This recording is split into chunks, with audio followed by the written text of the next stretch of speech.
लोगों ने कहा कि इसका हम इम्प्रूव करेंगे। फिर मेरे ख्याल में तो सेकंड और थर्ड फेज में 3 ज़मीन जो यहाँ की पूरी वापस कर ली। 1 इंच भर भी ज़मीन आज इनके पास नहीं है। और उसके बाद में जो भी यहाँ फैसिलिटीज़ के लिए इन्होंने जो वादे किए थे, ये आरएसएस ये निगम है और ये सरकार के अंदर में है, प्राइवेट लिमिटेड नहीं है जैसे राज बेस्ट है, साउथ वेस्ट है, ऐसा नहीं है। और यहाँ पर जो कर्मचारी एक छोटे लेवल 4th क्लास के ड्राइवर, और उनको भी रोज़गार नहीं, बाहर के लोग आकर के वो रोज़गार ले रहे हैं। और इनके लिए मतलब बड़े एक तरह का शोषण हो रहा है। दूसरी चीज़ ये भी है, ये चौथा ये धरना है। जयपुर भी मैं खुद गया हूँ, जयपुर भी गया हूँ, उदयपुर भी गया हूँ। कितने बड़े बड़े वादा किया, ये हो जाएगा, ये हो जाएगा, ये कर देंगे और हम इनको आदमी को नहीं निकालेंगे। और 1 महीना भी नहीं हुआ उनको निकाल दे बाहर में।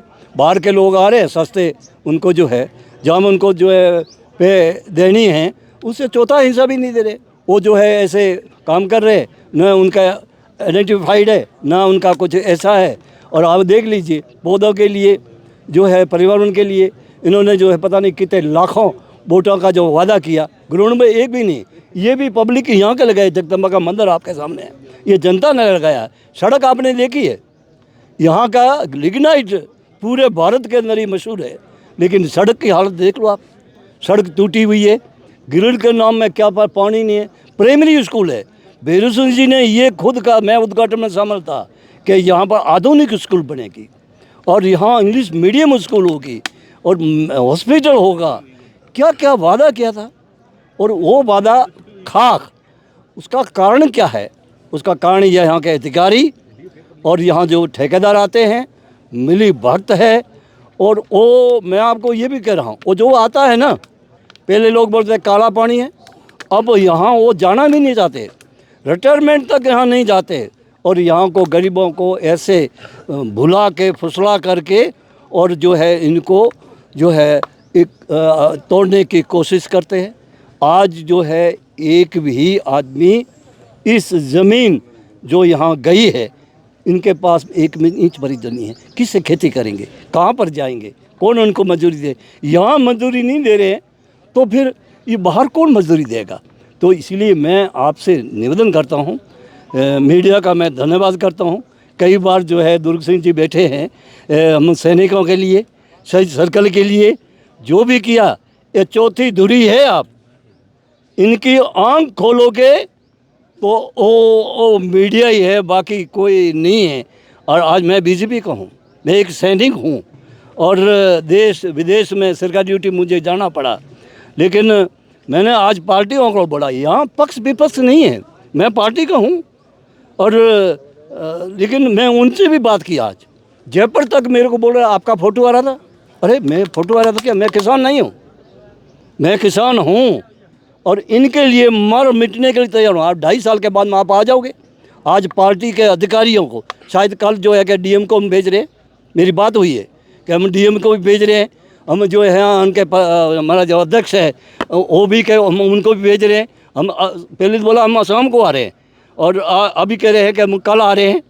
तो ये ढकोसलाबाजी है, उनको आना चाहिए, यहाँ के प्रशासन को आना चाहिए और इनकी दलील को सुनना चाहिए, इनकी आवाज़ को सुनना चाहिए। अगर नहीं सुनोगे तो फिर जो है आपको 2.5 साल के बाद में आना पड़ेगा, आपको आना पड़ेगा, ये मैं आपको कह रहा हूँ। और मैं इस बीजेपी का हूँ, राज भी बीजेपी का है और जिला प्रशासन को उनको अवगत कराए और जो यहाँ के जिम्मेवार है, नेता है, और उनको बैठा बैठा सब कुछ मिल रहा है। बीजेपी को आपके भाजपा के नेताओं को आपने बताया नहीं? कह दिया, ये सुन रहे, मैंने उनको कहा दुर्ग सिंह जी, मैंने ये उनको कह दिया, अरे जागो, यहाँ जागो, नहीं तो उदाहरण है। कह करके कहता हूँ, समाज की भी मेरे पास दायित्व है, यहाँ से बाकासर से लेकर के और बॉर्डर तक। और जो है जो शख्स 23 गांव में एक जा सकता है, ये मैं बैठा हूँ, 23 गांव में एक दिन में जा सका हूँ। जो जनप्रतिनिधि खड़ा होता है वो सोता है, मैं नहीं सोता हूँ और उसको कहता हूँ तुम हारेगा।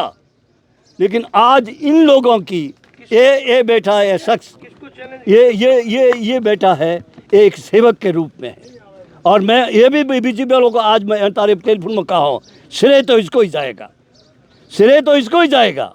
लेकिन आप आ जाओ और नहीं आओगे तो पछताओगे, आप पछताओगे। ये तो इनका आपको क्या लगता है भाई, शिव के विधायक यहाँ बैठे इसलिए दूसरे भाजपा के नेता का कुछ है, उनका काड़ा है, पता नहीं क्या है। अरे इसने 6 लाख वोट लिया है निर्दलीय के रूप में। और एक बात और दुर्ग सिंह जी, आपको पता है ना, मैं निर्दलीय लड़ा हूँ, जाति का वोट मेरा 29 था, 4 बार जीता हूँ, बिल्डिंग कमेटी का चेयरमैन बना हूँ, मेरे हाथ के पट्टा बनता था वार्ड मेरे का, भिखो भारता नहीं तेज मतलब वो आदमी हूँ, निर्दलीय लड़ा। मेरे पास पार्षद नहीं होते, पार्षद नहीं होते तो फिर मेरे को कौन लेता। ये हालत होती जो कि इसकी हो रही है। अरे वो क्या बोलते हैं, वो हैंडपम्प भी नहीं दे रहे। अरे विधायक है, ये जीता हुआ है, ये सेवक है, सेवा में आ रहा है, धरने पर बैठा है एक विधायक, प्रोटोकॉल में जो मुख्य सचिव से बड़ा है प्रोटोकॉल में। तो ये जागो, मैं आपको कह रहा हूँ, पार्टी का हूँ, मैंने अभी तक वोट नहीं दिया, दिलाया जरूर हूँ, कह दिया तू हारेगा। समाज का मेरे पास 95 से दायित्व है, 36 कौम का मेरे साथ में मान और सम्मान है, ये कह रहा हूँ। और आप दुर्ग सिंह जी, मैं तो यही कह रहा हूँ, मैंने पहली मीडिया से, चाहे सही सर्कल का मामला वो धरने पर बैठा, तल्ला का मामला था तो उसमें 42 जन बैठा और उसमें बिल्कुल हुए। हम अनुशासन में, हम सैनिक है और अनुशासन में रह करके हम आंदोलन करेंगे। और आज तो इतने हैं। और उसके बाद में थोड़ी देर में मैं बात कर रहा था, अब अफसोस मुझे ये कल बोल रहे हैं कि डीएम आ रहा है। प्रभारी मंत्री जी ने कहा कि डीएम को मैं भेज रहा हूँ और जिला अध्यक्ष को भी भेज रहा हूँ, लेकिन श्रेय तो इसको ही जाएगा। लेकिन अफसोस है, अभी मेरे लिए गुड़े में कोई आदमी आए हैं, कोई आयोजन है, मुझे मजबूरी में इनके लिए भी संदेश था, मेरे लिए यहाँ तक आए हो तो मैं वहाँ भी कल जाना है। लेकिन मैं कोई साथी को कह दूँगा, मेरा संदेश जो है वो पक्का, वो जो पदाधिकारी आ गया, चाहे प्रभारी मंत्री आए, जिला महोदय जी आए, उनका आदर है, लेकिन इनकी दलील को सुनना पड़ेगा, नहीं तो लगे हम परेशानी मात्र शक्ति भी आएगी, मात्र शक्ति भी आएगी। अगर जरूरत पड़ी तो मात्र शक्ति में या पग रखने का जगह नहीं मिलेगा, ये मैं आपको कह रहा हूँ। जय हिंद, जय भारत।